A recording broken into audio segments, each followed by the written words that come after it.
Hello साथीहरु सम्पूर्णमा नमस्ते। हामी यो रेसुङ्गा धाममा आएका छौं। यहाँ राम ज्यूले तीर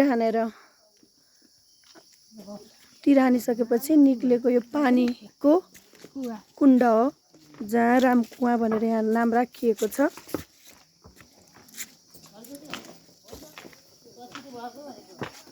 र सबैजनाले यहाँ नुहाउँदै हुनुहुन्छ है।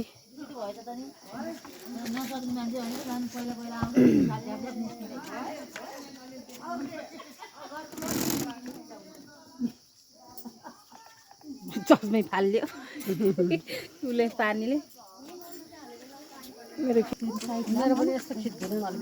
यही खिचिदिन्छु, पोस्ट गर्छु ग्रुपमा के।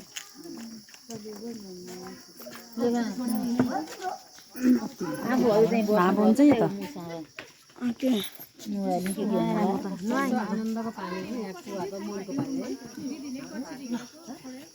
यो कहिले पनि सुक्दैन के। मेरो